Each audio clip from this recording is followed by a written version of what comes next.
तक भारत ने हर जगह अपनी मजबूत छाप छोड़ी।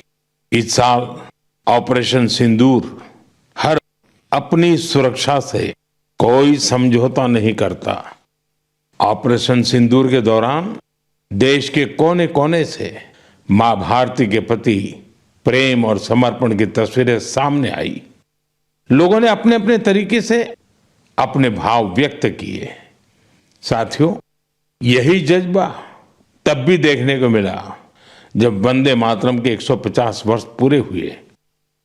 मैंने आपसे आग्रह किया था कि हैशटैग वंदे मातरम 150 के साथ अपने संदेश और सुझाव भेजें। देशवासियों ने इस अभियान में बढ़ चढ़कर हिस्सा लिया। साथियों, 2025 खेल के लिहाज से भी एक यादगार साल रहा। हमारी पुरुष क्रिकेट टीम ने आईसीसी चैंपियंस ट्रॉफी जीती। महिला क्रिकेट टीम ने पहली बार विश्व कप अपने नाम किया।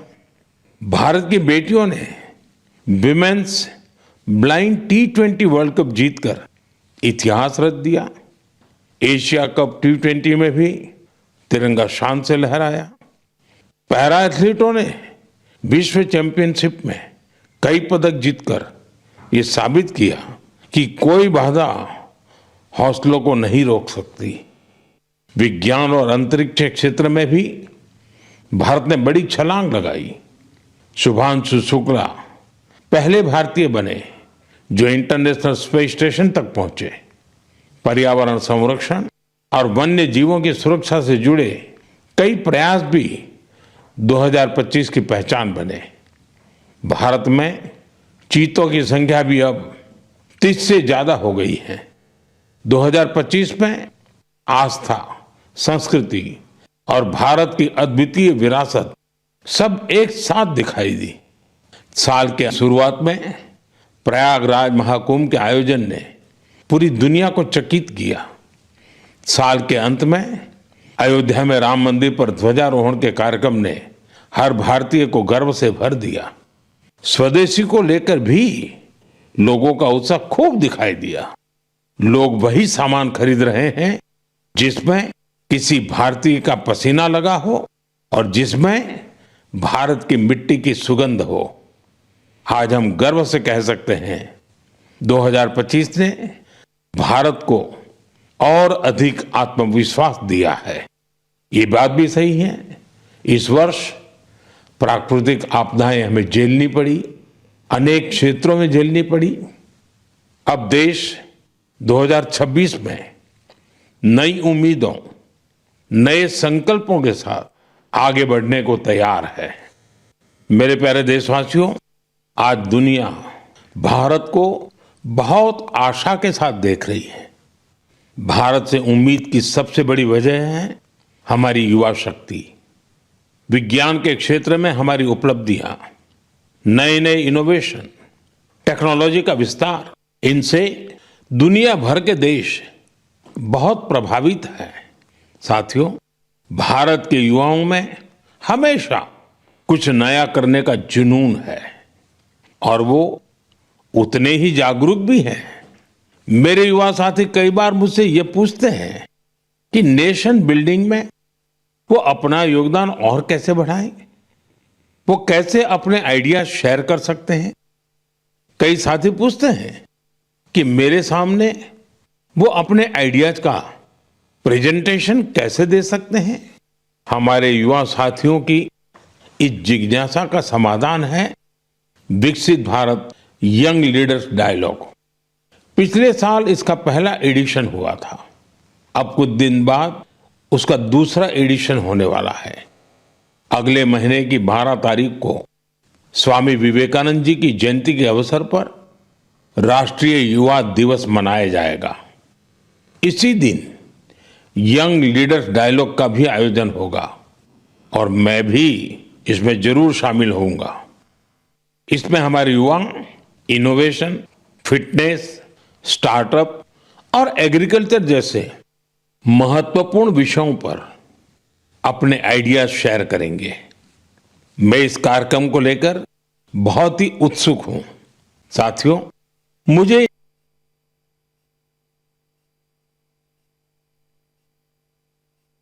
मुझे ये देखकर अच्छा लगा कि इस कार्यक्रम में हमारे युवाओं की भागीदारी बढ़ रही है। कुछ दिनों पहले ही इससे जुड़ा एक क्विज कंपटीशन हुआ। इसमें 50 लाख से अधिक युवा शामिल हुए। एक निबंध प्रतियोगिता भी हुई जिसमें स्टूडेंट्स ने विभिन्न विषयों पर अपनी बातें रखी। इस प्रतियोगिता में तमिलनाडु पहले और उत्तर प्रदेश दूसरे स्थान पर रहा। साथियों, आज देश के भीतर युवाओं को प्रतिभा दिखाने के नए नए अवसर मिल रहे हैं। ऐसे बहुत से प्लेटफॉर्म्स विकसित हो रहे हैं जहां युवा अपनी योग्यता और रुचि के अनुसार टैलेंट दिखा सकते हैं। ऐसा ही एक प्लेटफॉर्म है स्मार्ट इंडिया हैकेथॉन। एक और ऐसा माध्यम जहां आइडियाज एक्शन में बदलते हैं। साथियों, स्मार्ट इंडिया हैकेथॉन 2025 का समापन इसी महीने हुआ है। इस हैकेथॉन के दौरान 80 से अधिक सरकारी विभागों की 270 से ज्यादा समस्याओं पर स्टूडेंट्स ने काम किया। स्टूडेंट्स ने ऐसे सॉल्यूशन दिए जो रियल लाइफ चैलेंजेस से जुड़े थे, जैसे ट्रैफिक की समस्या है। इसे लेकर युवाओं ने स्मार्ट ट्रैफिक मैनेजमेंट से जुड़े बहुत ही इंटरेस्टिंग पर्सपेक्टिव शेयर किए। फाइनेंशियल फ्रॉड्स और डिजिटल एरेस जैसी चुनौतियों के समाधान पर भी युवाओं ने अपने आइडियाज सामने रखे। गांवों में डिजिटल बैंकिंग के लिए साइबर सिक्योरिटी फ्रेमवर्क पर सुझाव दिया। कई युवा एग्रीकल्चर सेक्टर की चुनौतियों के समाधान में जुटे रहे। साथियों, पिछले 7-8 साल में स्मार्ट इंडिया हैकेथॉन में 13 लाख से ज्यादा स्टूडेंट्स और 6,000 से ज्यादा इंस्टीट्यूट्स हिस्सा ले चुके हैं। युवाओं ने सैकड़ों प्रॉब्लम्स के सटीक सॉल्यूशंस भी दिए हैं। इस तरह के हैकेथॉन्स का आयोजन समय समय पर होता रहता है। मेरा अपने युवा साथियों से आग्रह है कि वे इन हैकेथॉन्स का हिस्सा जरूर बने। साथियों, आज का जीवन टेक ड्रिवन होता जा रहा है और जो परिवर्तन सदियों में आते थे, वो बदलाव हम कुछ वर्षों में होते देख रहे हैं। कई बार तो कुछ लोग चिंता जताते हैं कि रोबोट्स कहीं मनुष्य को ही ना रिप्लेस कर दें। ऐसे बदलते समय में ह्यूमन डेवलपमेंट के लिए अपनी जड़ों से जुड़े रहना बहुत जरूरी है। मुझे ये देखकर बहुत खुशी होती है कि हमारी अगली पीढ़ी अपनी संस्कृति की जड़ों को अच्छी तरह थाम रही है। नई सोच के साथ, नए तरीकों के साथ। साथियों, आपने इंडियन इंस्टीट्यूट ऑफ साइंस, उसका नाम तो जरूर सुना होगा। रिसर्च और इनोवेशन इस संस्थान की पहचान है। कुछ साल पहले वहां के कुछ छात्रों ने महसूस किया कि पढ़ाई और रिसर्च के बीच संगीत के लिए भी जगह होनी चाहिए। बस यहीं से एक छोटी सी म्यूजिक क्लास शुरू हुई। न बड़ा मंच, न कोई बड़ा बजट।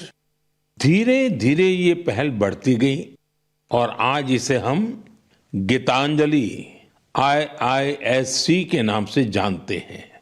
यह अब सिर्फ एक क्लास नहीं, कैंपस का सांस्कृतिक केंद्र है। यहाँ हिंदुस्तानी शास्त्रीय संगीत है, लोक परंपराएं हैं, शास्त्रीय विधाएं हैं। छात्र यहाँ साथ बैठकर रियाज करते हैं, प्रोफेसर साथ बैठते हैं, उनके परिवार भी जुड़ते हैं। आज 200 से ज्यादा लोग इससे जुड़े हैं और खास बात ये कि जो विदेश चले गए वो भी ऑनलाइन जुड़कर इस ग्रुप की डोर थामे हुए हैं। साथियों, अपनी जड़ों से जुड़े रहने के ये प्रयास सिर्फ भारत तक सीमित नहीं है। दुनिया के अलग अलग कोनों और वहां बसे भारतीय भी अपनी भूमिका निभा रहे हैं। एक और उदाहरण जो हमें देश से बाहर ले जाता है। ये जगह है दुबई। वहां रहने वाले कन्नड़ा परिवारों ने खुद से एक जरूरी सवाल पूछा। हमारे बच्चे टेक वर्ल्ड में आगे तो बढ़ रहे हैं, लेकिन कहीं वो अपनी भाषा से दूर तो नहीं हो रहे हैं। यहीं से जन्म हुआ कन्नड़ा पाठशाले का, एक ऐसा प्रयास जहां बच्चों को कन्नड़ा पढ़ना, सीखना, लिखना और बोलना सिखाया जाता है। आज इससे 1000 से ज्यादा बच्चे जुड़े हैं। वाकई कन्नड़ा नाडु नुडी नम्मा हेम्मे, कन्नड़ा की भूमि और भाषा हमारा गर्व है। साथियों, एक पुरानी कहावत है, जहां चाह वहां राह। इस कहावत को फिर से सच कर दिखाया है मणिपुर के एक युवा मोइरांगथेम सेठ जी ने। उनकी उम्र 40 साल से भी कम है। श्रीमान मोइरांगथेम जी मणिपुर के जिस दूर सुदूर क्षेत्र में रहते थे, वहां बिजली की बड़ी समस्या थी। इस चुनौती से निपटने के लिए उन्होंने लोकल सॉल्यूशन पर जोर दिया और उन्हें ये सॉल्यूशन मिला सोलर पावर में। हमारे मणिपुर में वैसे भी सोलर एनर्जी पैदा करना आसान है, तो मोइरांगथेम जी ने सोलर पैनल लगाने का अभियान चलाया और इस अभियान की वजह से आज उनके क्षेत्र के सैकड़ों घरों में सोलर पावर पहुंच गई है। खास बात यह है कि उन्होंने सोलर पावर का उपयोग हेल्थ केयर और आजीविका को बेहतर बनाने के लिए किया है। आज उनके प्रयासों से मणिपुर में कई हेल्थ सेंटर्स को भी सोलर पावर मिल रही है। उनके इस काम से मणिपुर की नारी शक्ति को भी बहुत लाभ मिला है। स्थानीय मछुआरों और कलाकारों को भी इससे मदद मिली है। साथियों, आज सरकार पीएम सूर्यघर मुफ्त बिजली योजना के तहत हर लाभार्थी परिवार को सोलर पैनल लगाने के लिए करीब करीब 75 से 80 हजार रुपए दे रही है। मोइरांगथेम जी के ये प्रयास यूं तो व्यक्तिगत प्रयास है, लेकिन सोलर पावर से जुड़े हर अभियान को नई गति दे रहे हैं। मैं मन की बात के माध्यम से उन्हें अपनी शुभकामनाएं देता हूं। मेरे प्यारे देशवासियों, आइए अब जरा हम जम्मू कश्मीर की तरफ चलते हैं। जम्मू कश्मीर की सांस्कृतिक और ऐतिहासिक विरासत, उसकी एक ऐसी गाथा साझा करना चाहता हूं जो आपको गर्व से भर देगी। जम्मू कश्मीर के बारामूला में जेहनपोरा नाम की एक जगह है। वहां लोग बरसों से कुछ ऊंचे ऊंचे टीले देखते आ रहे थे। साधारण से टीले, किसी को नहीं पता था कि क्या है। फिर एक दिन आर्कियोलॉजिस्ट की नजर इन पर पड़ी। जब उन्होंने इस इलाके को ध्यान से देखना शुरू किया तो ये टीले कुछ अलग लगे।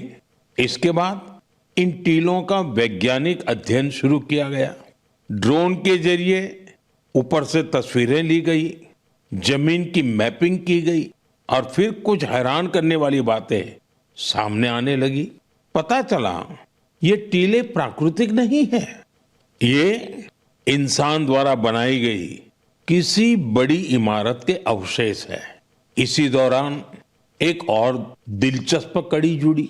कश्मीर से हजारों किलोमीटर दूर फ्रांस के एक म्यूजियम के आर्काइव में एक पुराना धुंधला सा चित्र मिला। बारामूला के उस चित्र में 3 बौद्ध स्तूप नजर आ रहे थे। यहीं से समय ने करवट ली और कश्मीर का एक गौरवशाली अतीत हमारे सामने आया। ये करीब 2000 साल पुराना इतिहास है। कश्मीर के जहनपोरा का ये बौद्ध परिसर हमें याद दिलाता है कश्मीर का अतीत क्या था, उसकी पहचान कितनी समृद्ध थी। मेरे प्यारे देशवासियों, अब मैं आपसे भारत से हजारों किलोमीटर दूर एक ऐसे प्रयास की बात करना चाहता हूं जो दिल को छू लेने वाला है। फिजी में भारतीय भाषा और संस्कृति के प्रसार के लिए एक सराहनीय पहल हो रही है। वहां की नई पीढ़ी को तमिल भाषा से जोड़ने के लिए कई स्तरों पर लगातार प्रयास किए जा रहे हैं। पिछले महीने फिजी के राकी राकी इलाके में वहां के एक स्कूल में पहली बार तमिल दिवस मनाया गया। उस दिन बच्चों को एक ऐसा मंच मिला जहां उन्होंने अपनी भाषा पर खुले दिल से गौरव व्यक्त किया। बच्चों ने तमिल में कविताएं सुनाई, भाषण दिए और अपनी संस्कृति को पूरे आत्मविश्वास के साथ मंच पर उतारा। साथियों, देश के भीतर भी तमिल भाषा के प्रचार के लिए लगातार काम हो रहा है। कुछ दिन पहले ही मेरे संसदीय क्षेत्र काशी में चौथा काशी तमिल संगमम हुआ। अब मैं आपको एक ऑडियो क्लिप सुनाने जा रहा हूं। आप सुनिए और अंदाजा लगाइए तमिल बोलने की कोशिश कर रहे ये बच्चे कहाँ के हैं। வணக்கம். பாரத் அரசங்கத்தல் ஓரி பாரதம் உன்னத பாரதம் நடத்தப்பட்ட காசி தமிழ் சங்கமம் 4 தமிழ் கற்போம் நான் ரொம்ப கார்க்கே உதாரணத்துக்கு ஏன் தமிழில் इंट्रोडक्शन कासियोड़ भूमिल नानु पायल पटेल और सुपिंस इंटर कॉलेज की मानवी अनेवरकुम येन वड़क्कम। साथियों, आपको जानकर हैरानी होगी तमिल भाषा में इतनी सहजता से अपनी बात रखने वाले ये बच्चे काशी के हैं, वाराणसी के हैं। इनकी मातृभाषा हिंदी है, लेकिन तमिल भाषा के प्रति लगाव ने इन्हें तमिल सीखने के लिए प्रेरित किया है। इस साल वाराणसी में काशी तमिल संगमम के दौरान तमिल सीखने पर खास जोर दिया गया था। लर्न तमिल, तमिल कराकलम, इस थीम के तहत वाराणसी के 50 से ज्यादा स्कूलों में विशेष अभियान भी चलाए गए। इसी का नतीजा हमें इस ऑडियो क्लिप में सुनाई देता है। एन्न पेर वैष्णव नान निवेदिता शिक्षा सदन बालिका इंटर कॉलेज वाराणसी पढ़िக்கிறேன். நான் காஷி தமிழ் கற்கலாம் 4.0 ला तमिल भाषा पिक्कावुम इल्लुवम करेन. हिंदा वयपुक्क पराधान नरेंद्र मोदी अवगलेकु नान नंटी सोलिगरेन.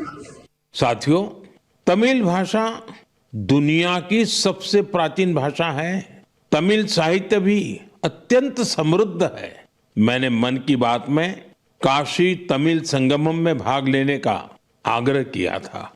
मुझे खुशी है कि आज देश के दूसरे हिस्सों में भी बच्चों और युवाओं के बीच तमिल भाषा को लेकर नया आकर्षण दिख रहा है। यही भाषा की ताकत है, यही भारत की एकता है। साथियों, अगले महीने हम देश का 77वां गणतंत्र दिवस मनाएंगे। जब भी ऐसे अवसर आते हैं तो हमारा मन स्वतंत्रता सेनानियों और संविधान निर्माताओं के प्रति कृतज्ञता के भाव से भर जाता है।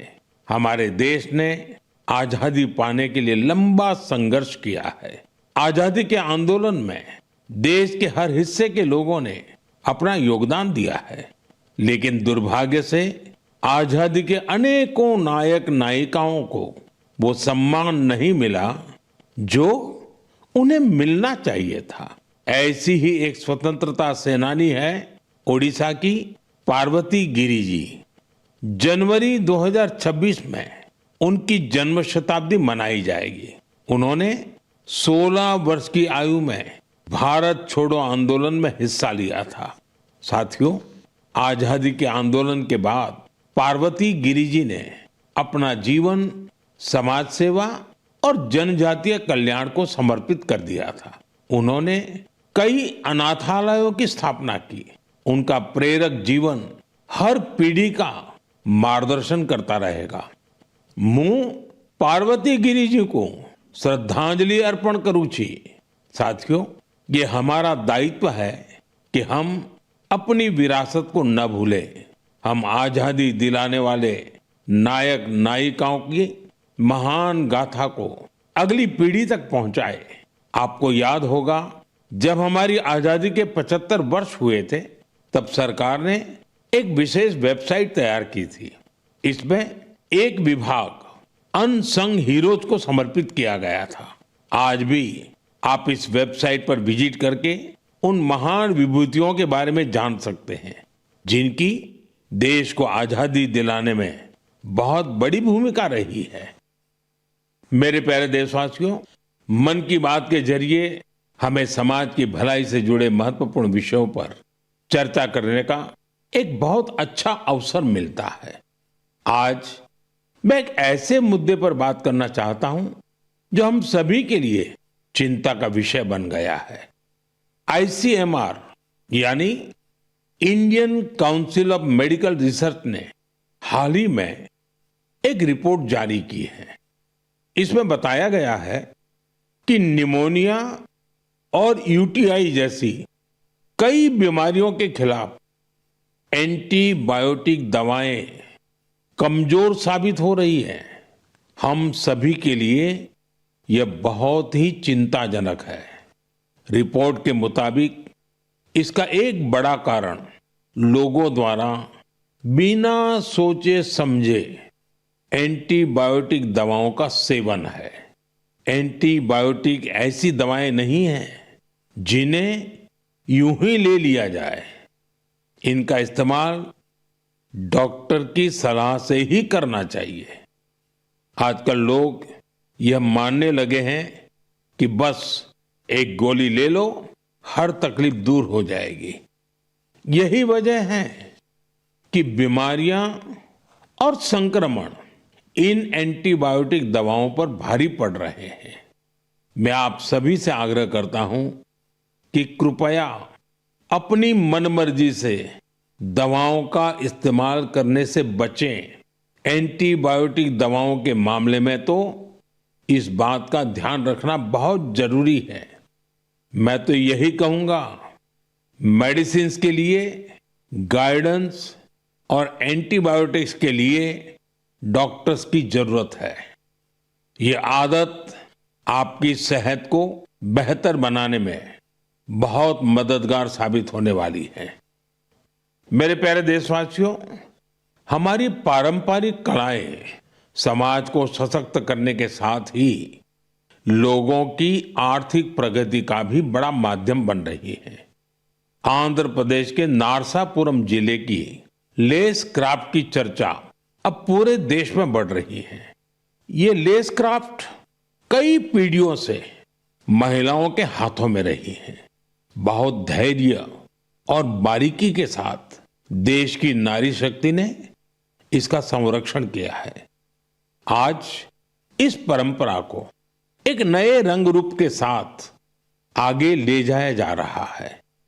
आंध्र प्रदेश सरकार और नाबार्ड मिलकर कारीगरों को नए डिजाइन सिखा रहे हैं, बेहतर स्किल ट्रेनिंग दे रहे हैं और नए बाजार से जोड़ रहे हैं। नारसापुरम लेस को GI टैग भी मिला है। आज इससे 500 से ज्यादा प्रोडक्ट्स बन रहे हैं और 250 से ज्यादा गांवों में करीब करीब 1 लाख महिलाओं को इससे काम मिल रहा है। साथियों, मन की बात ऐसे लोगों को सामने लाने का भी मंच है जो अपने परिश्रम से ना सिर्फ पारंपरिक कलाओं को आगे बढ़ा रहे हैं बल्कि इससे स्थानीय लोगों को सशक्त भी कर रहे हैं। मणिपुर के चुराचांदपुर में मार्गरेट राम थारसी MG, उनके प्रयास ऐसे ही हैं। उन्होंने मणिपुर के पारंपरिक उत्पादों को, वहां के हैंडीक्राफ्ट को, बांस और लकड़ी से बनी चीजों को एक बड़े विजन के साथ देखा और इसी विजन के कारण वो एक हैंडीक्राफ्ट आर्टिस्ट से लोगों के जीवन को बदलने का माध्यम बन गई। आज मार्गरेट जी की यूनिट, उसमें 50 से ज्यादा आर्टिस्ट काम कर रहे हैं और उन्होंने अपनी मेहनत से दिल्ली समेत देश के कई राज्यों में अपने प्रोडक्ट्स का एक मार्केट भी डेवलप किया है। साथियों, मणिपुर से ही एक और उदाहरण सेनापति जिले की रहने वाली चोखोने क्रिचेना जी का है। उनका पूरा परिवार परंपरा